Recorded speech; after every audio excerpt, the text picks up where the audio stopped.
প্রিয় পাঠকেরা, তোমরা দেখছো স্বপ্ন পূরণ এডুকেশন চ্যানেল। আমরা প্রতিদিনের মতন আজকেও নিয়ে চলে এসেছি কিছু গুরুত্বপূর্ণ প্রশ্ন ও উত্তর নিয়ে বাংলায়। বাংলায় গুরুত্বপূর্ণ প্রশ্নোত্তরগুলো প্রতিদিন পাওয়ার জন্য আমাদের চ্যানেলটি লাইক, কমেন্ট, শেয়ার এবং সাবস্ক্রাইব করতে ভুলো না। সাবস্ক্রাইব করে বেল আইকনটি প্রেস করে নিও, তাহলে নতুন নতুন ভিডিওর নোটিফিকেশনগুলো তোমরা খুব সহজেই পেয়ে যাবে। আপকামিং পরীক্ষার জন্য এই প্রশ্নোত্তরগুলো কিন্তু খুব গুরুত্বপূর্ণ, তাই ভুলেও কেউ ভিডিওটা স্কিপ করো না, পুরো ভিডিওটা অবশ্যই মনোযোগ সহকারে দেখো। নতুন যারা আমাদের চ্যানেলে প্রশ্নোত্তরের ভিডিওগুলো দেখছো তারা অবশ্যই লাইক, কমেন্ট, শেয়ার এবং সাবস্ক্রাইব করে দিও, এবং তোমরা তোমাদের বন্ধুদের প্রচুর পরিমাণে ভিডিওগুলো শেয়ার করো, যাতে তারাও আপকামিং পরীক্ষায় প্রশ্নোত্তরগুলো পেয়ে উপকৃত হতে পারে। আমাদের ডেসক্রিপশন বক্সে হোয়াটসঅ্যাপ গ্রুপ, টেলিগ্রাম গ্রুপের লিঙ্ক দেওয়া আছে, সেখানে গিয়ে সবাই অবশ্যই জয়েন করে নিও। এবং তোমরা কিন্তু কমেন্ট বক্সে কমেন্ট করে জানিও তোমাদের কোন বিষয়ের উপর ভিডিওর প্রয়োজন আছে, আমরা সেই বিষয়ের উপর ভিডিও নিয়ে আসার চেষ্টা করব। তাই আর সময় নষ্ট না করে চলে আসি আজকের প্রথম প্রশ্নে। আজকের প্রথম প্রশ্ন: জৈনদের মত অনুযায়ী জৈন ধর্মের প্রবর্তক কে? তোমাদের সামনে চারটে অপশন রয়েছে, চারটে অপশনের মধ্যে সঠিক উত্তরটি হয়ে যাবে অপশন বি, ঋষভদেব। জৈনদের মত অনুযায়ী জৈন ধর্মের প্রবর্তক হলেন ঋষভদেব। পরবর্তী প্রশ্ন, 2 নম্বর প্রশ্ন: সৈয়দ ভ্রাতৃদ্বয় কাদের বলা হয়? তোমাদের সামনে চারটে অপশন রয়েছে, চারটে অপশনের মধ্যে সঠিক উত্তরটি হয়ে যাবে অপশন বি, সৈয়দ হুসেন আলী ও সৈয়দ আবদুল্লাহ খান। সৈয়দ ভ্রাতৃদ্বয় বলা হয় সৈয়দ হুসেন আলী ও সৈয়দ আবদুল্লাহ খানকে। পরবর্তী প্রশ্ন, 3 নম্বর প্রশ্ন: কোন পরিবারের মধ্যে অহল্যাবাই ছিলেন? তোমাদের সামনে চারটে অপশন রয়েছে, চারটে অপশনের মধ্যে সঠিক উত্তরটি হয়ে যাবে অপশন সি, হোলকার। হোলকার পরিবারের মধ্যে অহল্যাবাই ছিলেন। পরবর্তী প্রশ্ন, 4 নম্বর প্রশ্ন: মৌর্য বংশের শেষ শাসক কে ছিলেন? তোমাদের সামনে চারটে অপশন রয়েছে, চারটে অপশনের মধ্যে সঠিক উত্তরটি হয়ে যাবে অপশন এ, বৃহদত্ত। মৌর্য বংশের শেষ শাসক ছিলেন বৃহদত্ত। খ্রিস্টপূর্ব খ্রিস্টপূর্ব 185 খ্রিস্টপূর্ব 185 অব্দে তার সেনাপতি পুষ্যমিত্র শুঙ্গ তাকে হত্যা করেন এবং শুঙ্গ রাজবংশের প্রতিষ্ঠা করেন। তাকে কিন্তু তার সেনাপতি খ্রিস্টপূর্ব 185 অব্দে কিন্তু তাকে হত্যা করেছিল এবং পরবর্তী যে সাম্রাজ্য শুঙ্গ সাম্রাজ্য বা শুঙ্গ রাজবংশের প্রতিষ্ঠা করেছিলেন পুষ্যমিত্র শুঙ্গ। পরবর্তী প্রশ্ন, 5 নম্বর প্রশ্ন: বাংলার প্রথম স্বাধীন নবাবের নাম কি? তোমাদের সামনে চারটে অপশন রয়েছে, চারটে অপশনের মধ্যে সঠিক উত্তরটি হয়ে যাবে অপশন বি, মুর্শিদ কুলি খাঁ। বাংলার প্রথম স্বাধীন নবাবের নাম মুর্শিদ কুলি খাঁ। 1717 থেকে 1727 পর্যন্ত 1727 পর্যন্ত নবাব ছিলেন তিনি, এবং এই সময়ের মধ্যেই তিনি মুঘল সাম্রাজ্যের নামমাত্র আধিপত্যের অধীনে থেকেও স্বাধীনভাবে বাংলা কিন্তু শাসন করেছিলেন। তার রাজত্বকাল কিন্তু 1717 থেকে 1727 ছিল। পরবর্তী প্রশ্ন, 6 নম্বর প্রশ্ন: কোন প্রাণী পশ্চিমবঙ্গের রাজ্যের প্রতীক? তোমাদের সামনে চারটে অপশন রয়েছে, চারটে অপশনের মধ্যে সঠিক উত্তরটি হয়ে যাবে অপশন ডি, মেছো বিড়াল। মেছো বিড়াল প্রাণী পশ্চিমবঙ্গের রাজ্যের প্রতীক। পরবর্তী প্রশ্ন, 7 নম্বর প্রশ্ন: 1853 সালে বোম্বে থেকে কোথায় পর্যন্ত ভারতের প্রথম রেল লাইন স্থাপন করা হয়?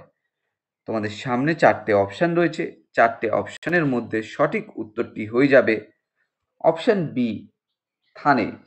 1853 সালের বোম্বে থেকে থানে পর্যন্ত ভারতের প্রথম রেল লাইন স্থাপন করা হয়। এটি কিন্তু 1853 সালের চালু করা হয়েছিল, কিন্তু এটি কিন্তু 16ই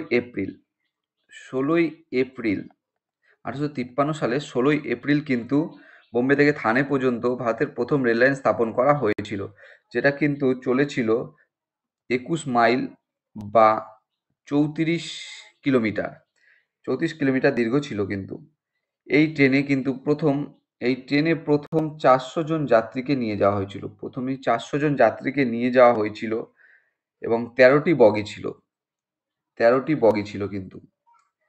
এই রুটে 3টি বাষ্পীয় ইঞ্জিন ব্যবহার করা হয়েছিল, যার নাম ছিল সাহেব, সুলতান এবং সিন্ধু। এই 34 কিলোমিটার যাওয়ার জন্য কিন্তু 3টে স্টিম ইঞ্জিন ব্যবহার করা হয়েছিল বা বাষ্পীয় ইঞ্জিন ব্যবহার করা হয়েছিল, যাদের নাম ছিল সাহেব, সুলতান এবং সিন্ধু। পরবর্তী প্রশ্ন, 8 নম্বর প্রশ্ন, মহিলা হিন্দু বিদ্যালয় কে প্রতিষ্ঠা করেন? তোমাদের সামনে 4টে অপশান রয়েছে। 4টে অপশানের মধ্যে সঠিক উত্তরটি হয়ে যাবে অপশান এ, বেথুন। সঠিক উত্তরটি হয়ে যাবে অপশান এ, বেথুন। মহিলা হিন্দু বিদ্যালয় প্রতিষ্ঠা করেন বেথুন।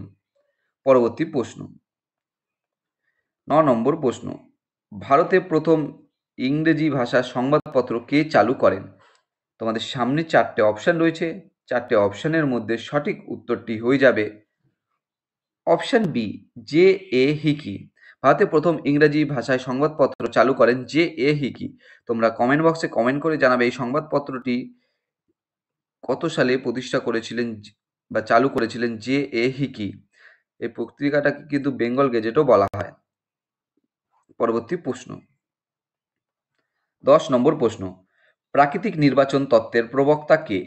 4টে অপশানের মধ্যে এখানে সঠিক উত্তরটি হয়ে যাবে অপশান এ, চার্লস ডারউইন। প্রাকৃতিক নির্বাচন তত্ত্বের প্রবক্তা চার্লস ডারউইন। পরবর্তী প্রশ্ন, 11 নম্বর প্রশ্ন, স্তন্যপায়ী প্রাণীর করটিক স্নায়ুর সংখ্যা কটি? 4টে অপশানের মধ্যে সঠিক উত্তরটি হয়ে যাবে অপশান বি, 12 জোড়া। স্তন্যপায়ী প্রাণীর করটিক স্নায়ুর সংখ্যা 12 জোড়া। পরবর্তী প্রশ্ন, 12 নম্বর প্রশ্ন, নেতাজির আজাদ হিন্দ ফৌজের পতাকায় কোন পশুর প্রতীকী ছিল? 4টে অপশানের মধ্যে সঠিক উত্তরটি হয়ে যাবে এখানে অপশান এ, বাঘ।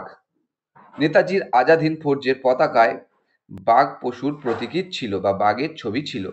পরবর্তী প্রশ্ন, 13 নম্বর প্রশ্ন, নিচের কোনটি সিমেন্টের মূল উপাদান?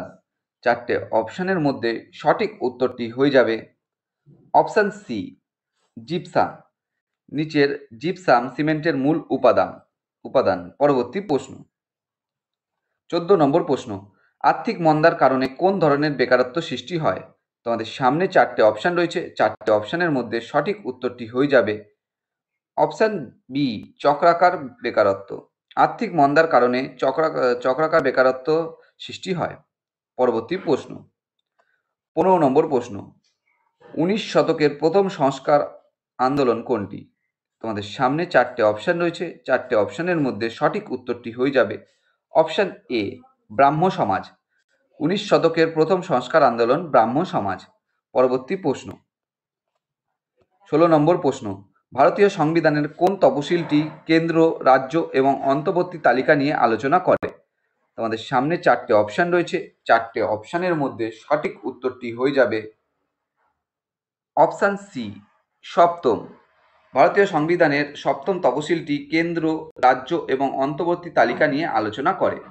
পরবর্তী প্রশ্ন, 17 নম্বর প্রশ্ন, ভারতের কোন জায়গায় অলকানন্দা নদীটি ভাগীরথী নদীর সঙ্গে মিশেছে? তোমাদের সামনে 4টে অপশান রয়েছে। 4টে অপশানের মধ্যে সঠিক উত্তরটি হয়ে যাবে অপশান ডি, দেবপ্রয়াগ। ভারতের দেবপ্রয়াগ জায়গায় অলকানন্দা নদীটি ভাগীরথী নদীর সঙ্গে মিশেছে।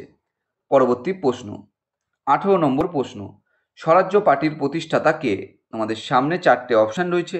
4টে অপশানের মধ্যে সঠিক উত্তরটি হয়ে যাবে অপশান সি, চিত্তরঞ্জন দাস। স্বরাজ্য পার্টির প্রতিষ্ঠাতা কিন্তু চিত্তরঞ্জন দাস। এই স্বরাজ্য পার্টি কিন্তু তৈরি হয়েছিল 1923 সালের 1 জানুয়ারি কিন্তু তৈরি হয়েছিল এবং স্বরাজ্য পার্টিটি তৈরি করেছিল কিন্তু চিত্তরঞ্জন দাস এবং মতিলাল নেহেরু, এই দুজনে, 1923 সালের 1 জানুয়ারি। পরবর্তী প্রশ্ন, 19 নম্বর প্রশ্ন, ঝিঝিয়া লোকনৃত্য কোন রাজ্যে জনপ্রিয়? তোমাদের সামনে 4টে অপশান রয়েছে। 4টে অপশানের মধ্যে সঠিক উত্তরটি হয়ে যাবে অপশান সি, বিহার। ঝিঝিয়া লোকনৃত্য বিহার রাজ্যে জনপ্রিয়। এরকম কিন্তু অড প্রশ্ন তোমাদের পরীক্ষায় আসেই। পরবর্তী প্রশ্ন, 20 নম্বর প্রশ্ন, আর্যদের ব্যবহৃত দুটি মুদ্রার নাম কি? তোমাদের সামনে 4টে অপশান রয়েছে। 4টে অপশানের মধ্যে সঠিক উত্তরটি হয়ে যাবে অপশান ডি, নিস্কো ও মনা। আর্যদের ব্যবহৃত দুটি মুদ্রার নাম নিস্কো ও মনা। বন্ধুরা, তোমাদের জন্য আজকে এই 20টাই প্রশ্ন উত্তর ছিল। প্রশ্ন উত্তরগুলো যদি তোমাদের ভালো লেগে থাকে অবশ্যই আমাদের চ্যানেলটি লাইক, কমেন্ট, শেয়ার এবং সাবস্ক্রাইব করে দেবে। এবং কমেন্ট বক্সে কমেন্ট করে জানাবে তোমাদের কোন বিষয়ের উপর ভিডিওর প্রয়োজন আছে। আমরা সেই বিষয়ের উপর ভিডিও নিয়ে আসার চেষ্টা করব। এবং এখনো পর্যন্ত যারা আমাদের চ্যানেলটি লাইক, কমেন্ট, শেয়ার এবং সাবস্ক্রাইব করনি তারা অবশ্যই লাইক, কমেন্ট, শেয়ার এবং সাবস্ক্রাইব করে দাও। তোমার বন্ধুদের প্রচুর পরিমাণে ভিডিওগুলো শেয়ার করো এবং সাবস্ক্রাইব করতে কিন্তু ভুলো না। তোমরা সাবস্ক্রাইব করলে আমরা আরও মোটিভেশন পাই এবং নতুন নতুন ভিডিও নিয়ে আসার চেষ্টা করি। তাই অবশ্যই লাইক, কমেন্ট, শেয়ার এবং সাবস্ক্রাইব করে দিও।